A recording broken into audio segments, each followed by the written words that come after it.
Hello everybody. आज मैं आप लोगों के लिए लाया हूँ खासकर 10 क्लास के लिए एक चैप्टर जिसका नाम है आनुवंशिकता। आज मैं आनुवंशिकता का जो चैप्टर है जिसको कि हेरिडिटी कहते हैं, इसके विषय में मैं चर्चा करने जा रहे हैं। आप इसे ध्यानपूर्वक सुने और समझने का कोशिश करें। आखिर आनुवंशिकता है क्या? हम किसे आनुवंशिकता कह सकते हैं? तो कहा जाता है कि जो लक्षण हमारे माता पिता से संतान में पहुंचते हैं, ये जो पहुंचने की प्रक्रिया है, पेरेंट्स का जो लक्षण होते हैं वो अपने संतति में ट्रांसफ़र होते हैं। इस ट्रांसफ़र की जो प्रक्रिया होती है, स्थानांतरण की जो प्रक्रिया होती है, उसे ही हम क्या कहते हैं? आनुवंशिकता कहते हैं। अब ये आनुवंशिकता में आखिर क्या जो है स्थानांतरित होते हैं?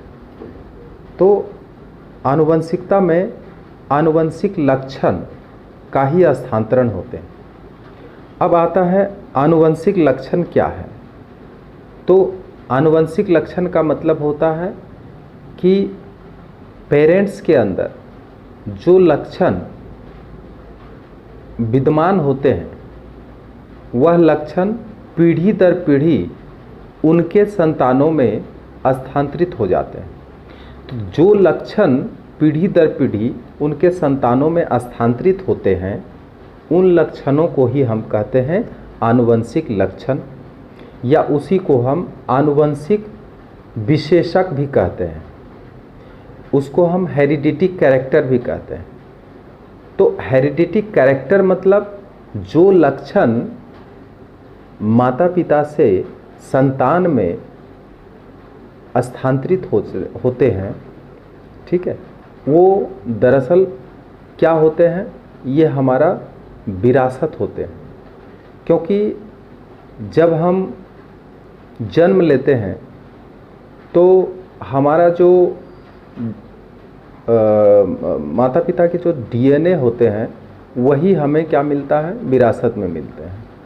तो चूँकि आनुवंशिक लक्षण जो होते हैं वो हमारे क्रोमोसोम के अंदर ही निहित होते हैं। और क्रोमोसोम बना किसका है? डीएनए का ही बना होता है क्रोमोसोम। डीएनए होता है और न्यूक्लियोप्रोटीन हो, कहने का मतलब न्यूक्लिक एसिड होता है और प्रोटीन होता है। तो इन दोनों का ही क्रोमोसोम बना हुआ है, और उसी क्रोमोसोम के अंदर क्या होते हैं? तो आनुवंशिक लक्षण छुपे हुए होते हैं। और इसलिए तब कहता है कि हमारे शरीर का जो रचना हुआ है वो जायगोट से हुई है, जो एक कोशिका का बना होता है। अब एक कोशिका का बने हुए जो जायगोट होते हैं, उसके अंदर आखिर होता क्या है? साइटोप्लाज्म होता है और केंद्रक होते हैं। केंद्रक के अंदर द्विगुणित क्रोमोसोम होते हैं, है ना। वो द्विगुणित क्रोमोसोम के अंदर ही डीएनए होते हैं, और डीएनए का जो पार्ट है वही जीन का निर्माण करता है, और जीन के अंदर ही आनुवंशिक लक्षण छुपे हुए होते हैं। तो जब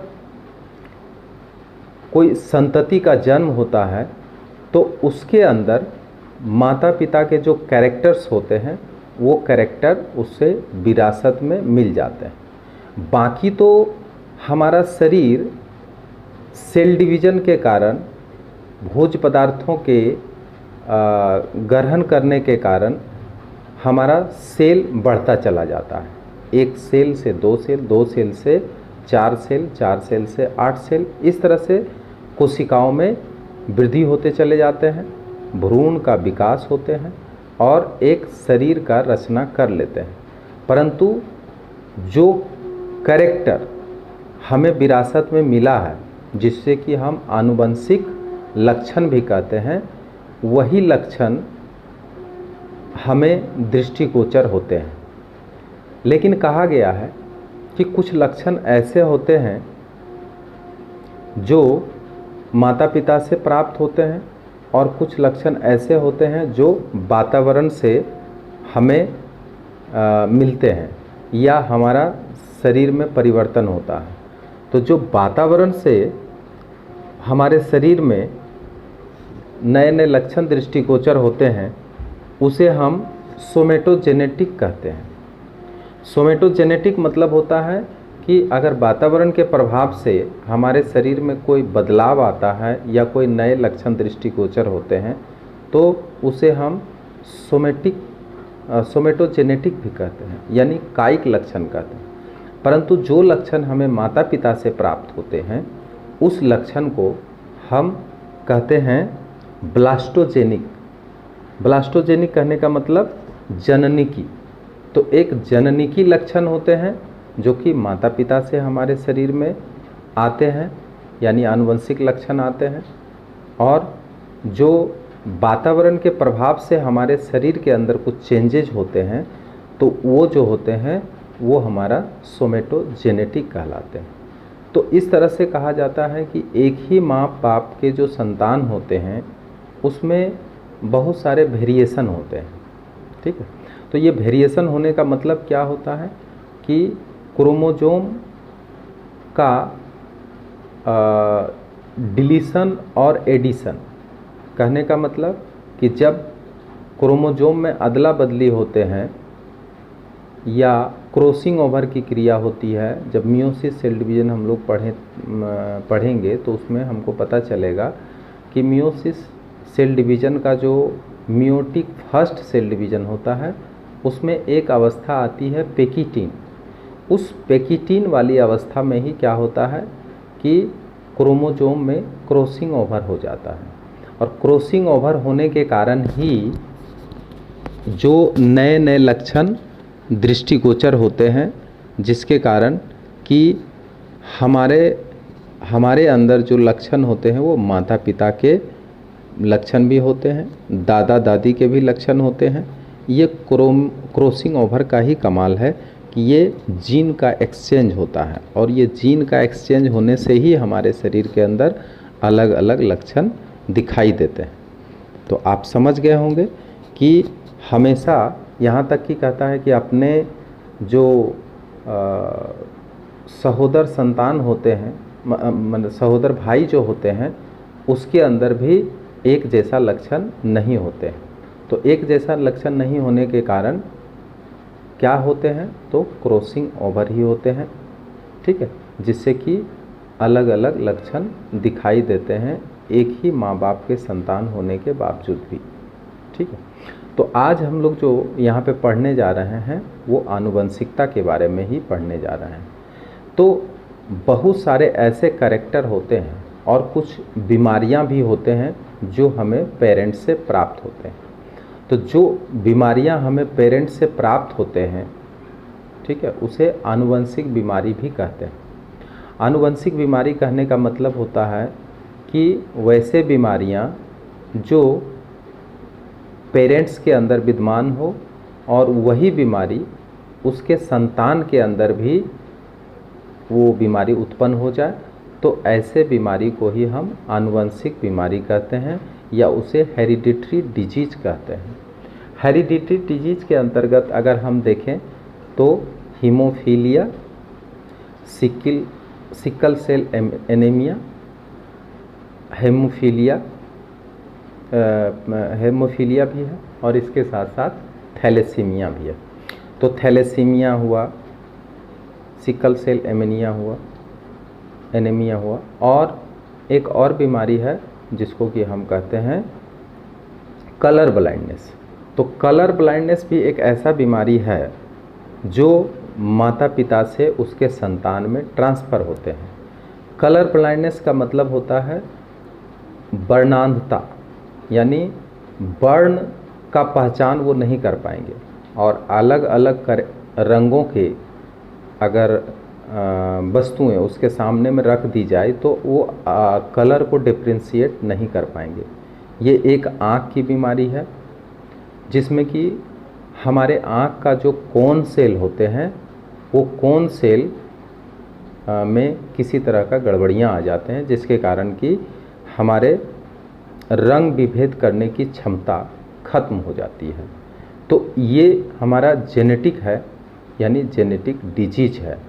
तो इस तरह से हम आनुवंशिकता के अंदर जेनेटिक डिजीज के बारे में भी जानकारी करेंगे कि कौन कौन से जेनेटिक डिजीज हैं और उस जेनेटिक डिजीज में क्या क्या लक्षण दिखाई देते हैं और उसके लिए क्या कोई समाधान है, तो या कोई सलाह है तो हम इसमें कौन सा सलाह मान सकते हैं जिससे कि उस बीमारी को रोका जा सकता है या कम से कम किया जा सकता है।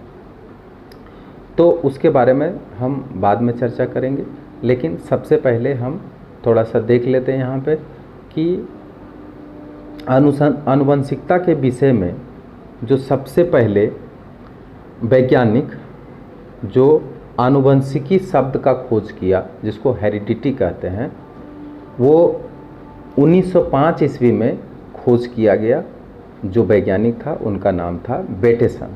तो याद रखेंगे आप कि बेटेसन नामक वैज्ञानिक 1905 ईस्वी में आनुवंशिकी शब्द का खोज किया।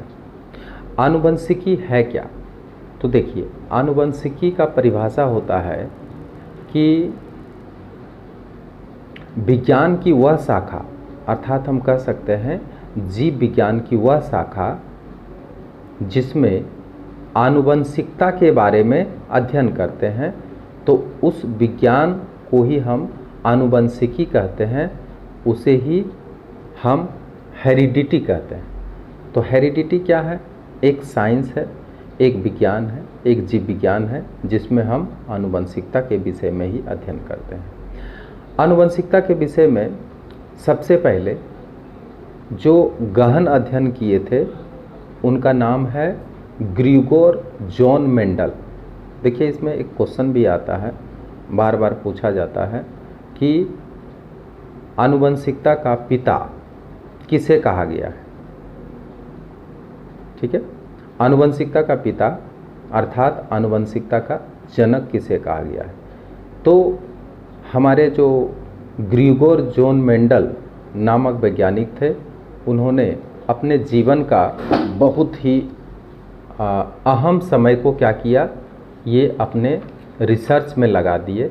अर्थात मटर के पौधे पर इन्होंने बहुत सारे कार्य किए और इनका कार्य करने का जो आधार था वो गणितीय था, या गणित के आधार पर इन्होंने डाटा निकालकर अध्ययन किया और इन्होंने बहुत हद तक आनुवंशिकता के विषय में जानकारी प्राप्त किए। और यही कारण है कि इन्हें आनुवंशिकता का जनक के रूप में उपाधि दिया गया था। बहुत सारे आधुनिक काल के वैज्ञानिक भी इस पर रिसर्च किए और उन्होंने बाद में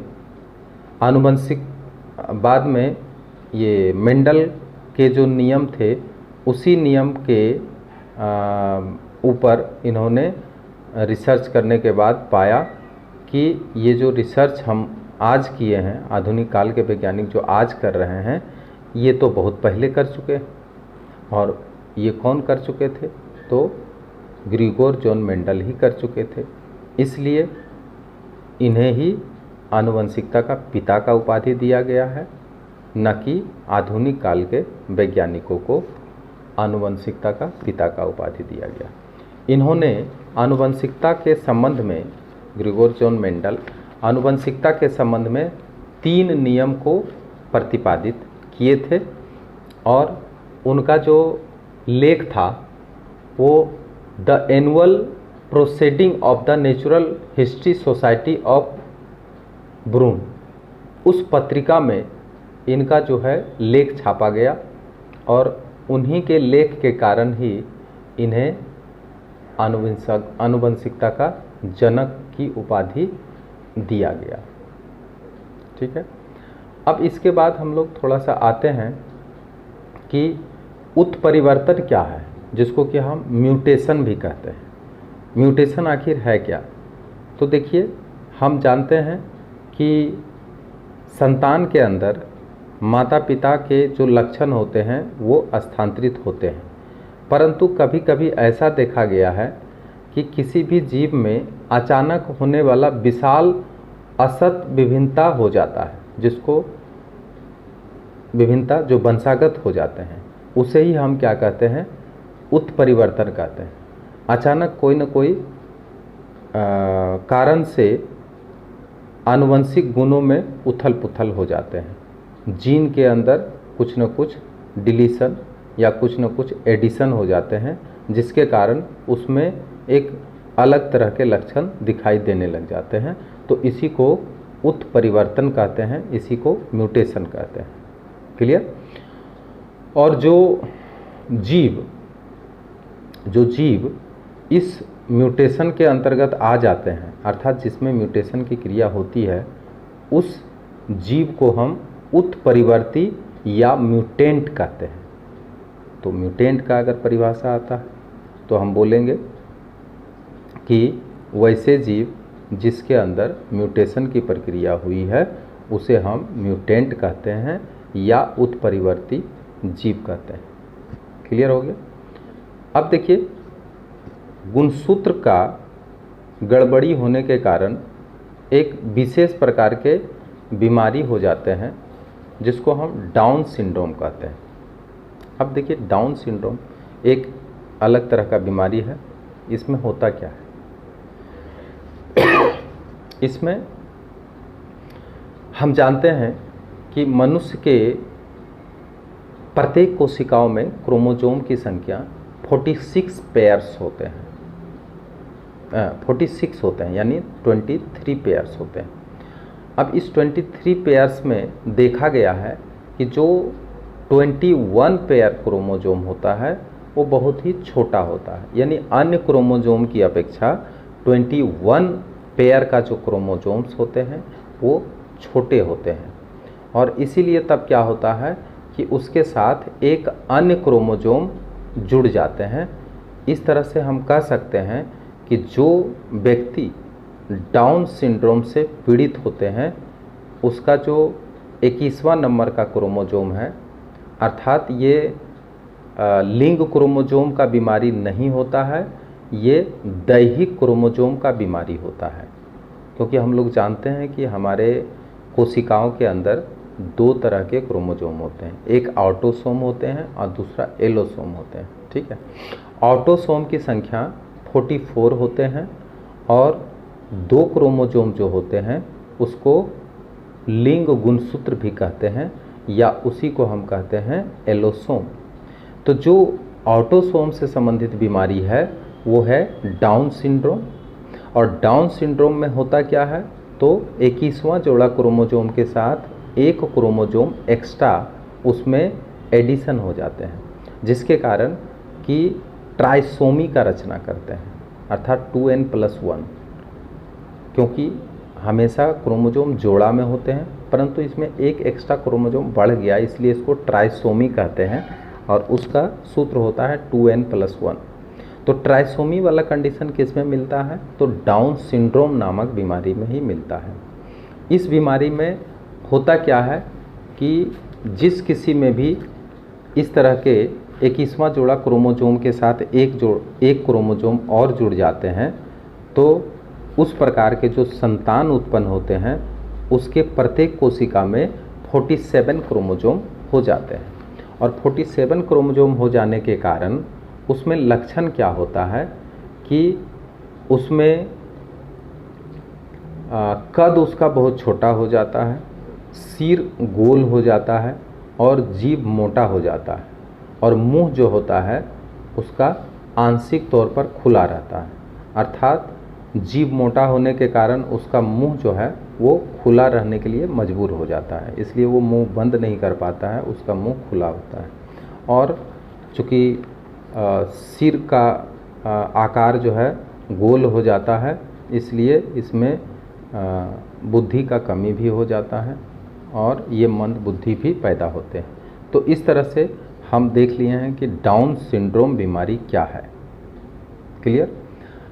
अगर कहीं दैहिक क्रोमोसोम से संबंधित बीमारी का नाम पूछता है तो आप डाउन सिंड्रोम के बारे में बोल सकते हैं कि डाउन सिंड्रोम एक दैहिक क्रोमोसोम में गड़बड़ी होने के कारण होने वाला एक आनुवंशिक बीमारी है। ये भी आनुवंशिक ही माना जाएगा क्योंकि इसमें क्रोमोसोम के गड़बड़ी के कारण ही बीमारी पैदा होते हैं, इसलिए इसको आनुवंशिक बीमारी भी कहते हैं। ठीक, अब देखते हैं कि मेंडल जो विभिन्न प्रकार के अपने प्रयोग किए, तो उन प्रयोगों में कुछ शब्दावली का प्रयोग किए थे। तो उनमें कौन कौन से शब्दावली का इन्होंने प्रयोग किए और उनका अर्थ क्या होता है। तो सबसे पहले अगर हम देखें तो आनुवंशिक लक्षण, जिसको कि विशेषक भी कहते हैं। तो क्या है आनुवंशिक लक्षण? कहता है कि जो लक्षण पीढ़ी दर पीढ़ी, ठीक है, संतति में स्थानांतरित होते रहते हैं, उस लक्षण को ही आनुवंशिक लक्षण या आनुवंशिक विशेषक कहते हैं। ठीक है, इसमें क्या होता है कि जैसे किसी का आँख नीला होना या आँख भूरा होना या भेंगी आँखों का होना, भेंगी मतलब थोड़ा सा आँख तिरछा होता है उसका, तो भेंगी आँखों का होना, ये सारे जो गुण होते हैं वो सारे आनुवंशिक लक्षण के अंतर्गत ही आते हैं या आनुवंशिक विशेषक के अंतर्गत ही आते हैं। दूसरा इन्होंने जो वर्ड का प्रयोग किए उनका नाम था एलिलोमार्फ। अब ये एलिलोमार्फ या इसको शॉर्ट में एलील्स बोल सकते हैं। तो आखिर एलील्स क्या है?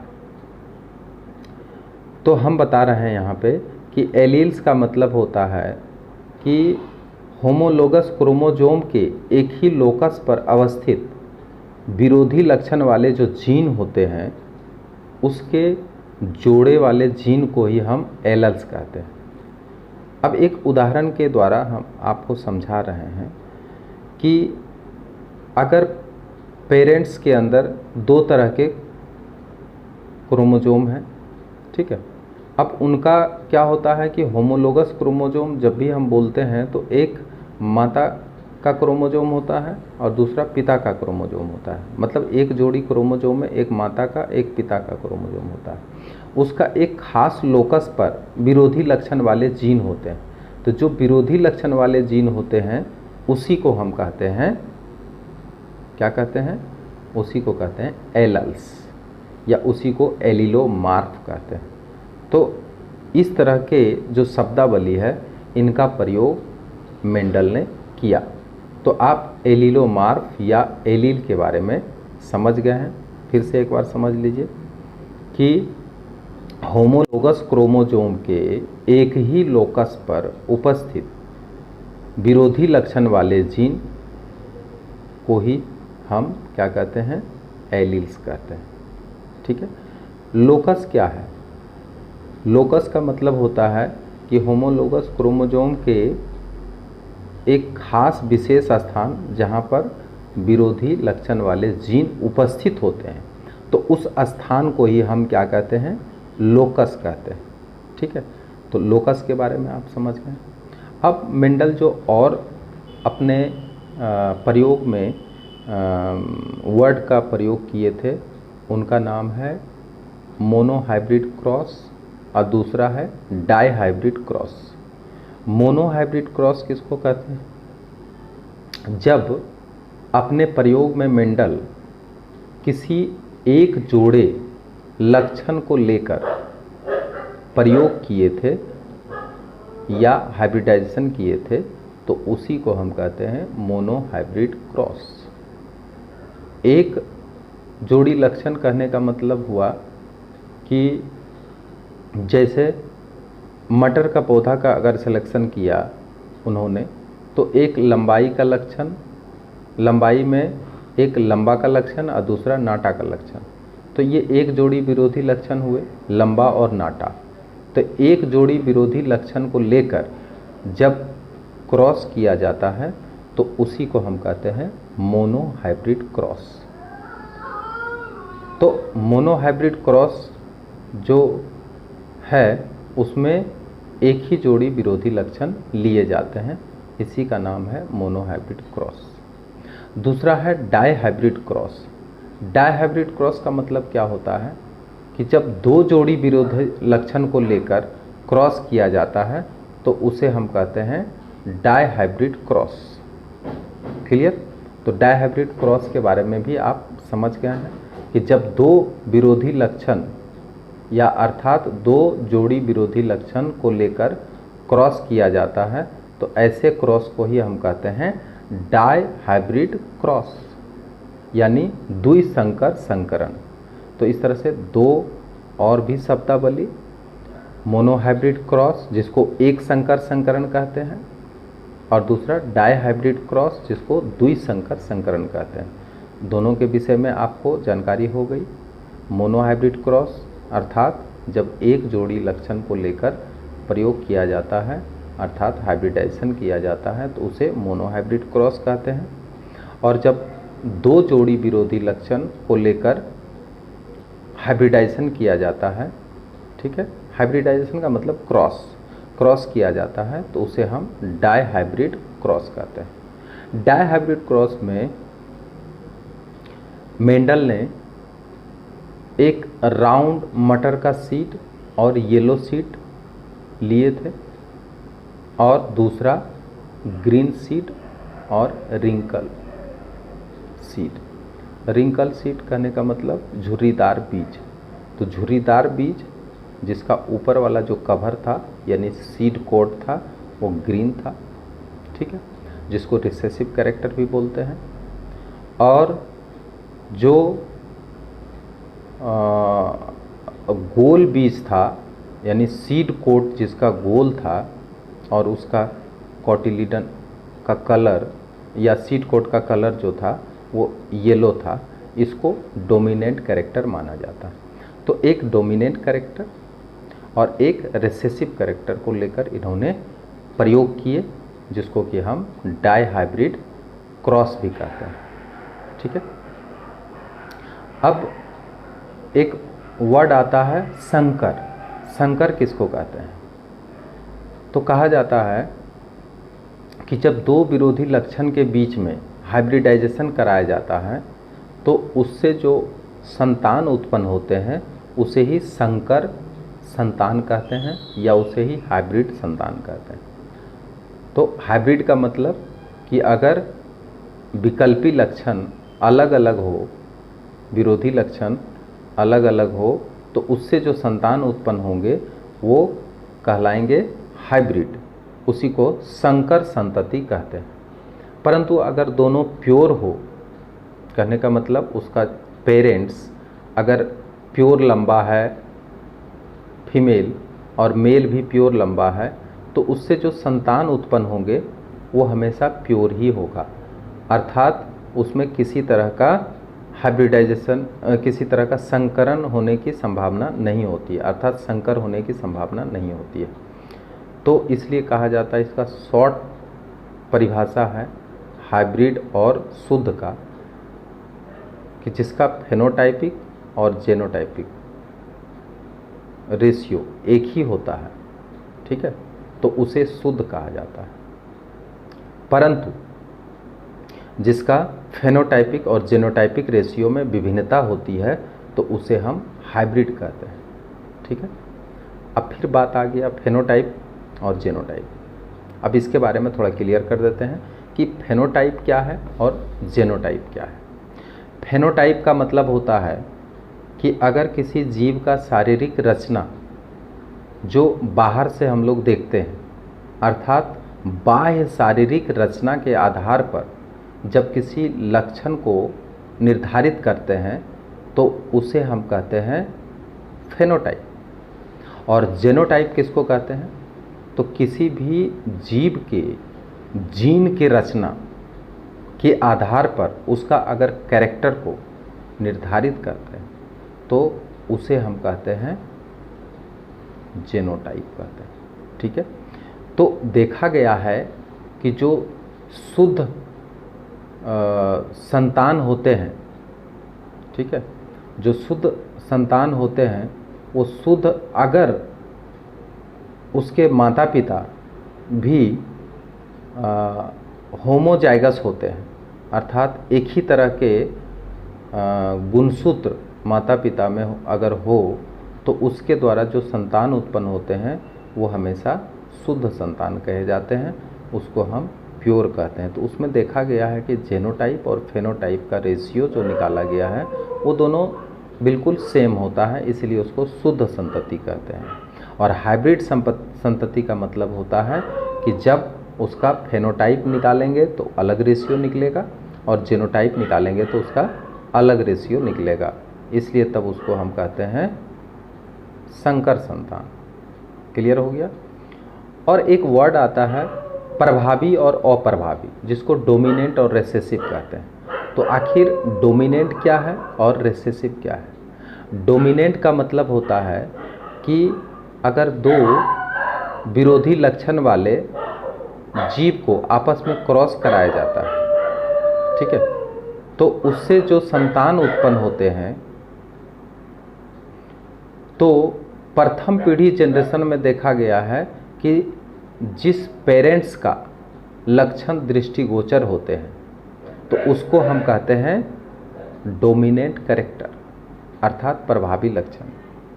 और जिसका लक्षण दब जाते हैं अर्थात सप्रेस हो जाते हैं, उस लक्षण को ही हम कहते हैं रिसेसिव लक्षण, उसको कहते हैं अप्रभावी लक्षण। तो इसलिए हम देखते हैं कि अगर लंबा और नाटा मटर के पौधे का सिलेक्शन किया गया और उसके बीच में क्रॉस किया गया तो प्रथम पीढ़ी में देखा गया है ऐसा कि सारे के सारे संतान लंबे हो गए। तो लंबे हो गए तो फिर नाटा का गुण कहाँ गया? नाटा का गुण सप्रेस कर दिया गया, अर्थात नाटा का गुण क्या किया गया है, उसको जो लंबे का जो जीन है वो उसको सप्रेस कर दिया, उसको प्रथम पीढ़ी में उसको उठने नहीं दिया, अर्थात उसके लक्षण को गौण कर दिया गया। तो इसलिए लंबा का लक्षण जो हुआ उसको हम कहेंगे डोमिनेंट कैरेक्टर, उसी को कहते हैं प्रभावी लक्षण। और चूंकि नाटा का लक्षण अप्रभावी हो गया अर्थात वो प्रदर्शित नहीं हुआ, इसलिए उसको हम कहेंगे रिसेसिव कैरेक्टर या उसी को कहते हैं अप्रभावी लक्षण। क्लियर? तो आज का वीडियो हम यहीं समाप्त करते हैं। अगर वीडियो अच्छा लगा तो आप ज़रूर सब्सक्राइब करिए, दोस्तों के बीच में शेयर करिए ताकि विद्यार्थी को इसका लाभ मिल सके। Thank you very much.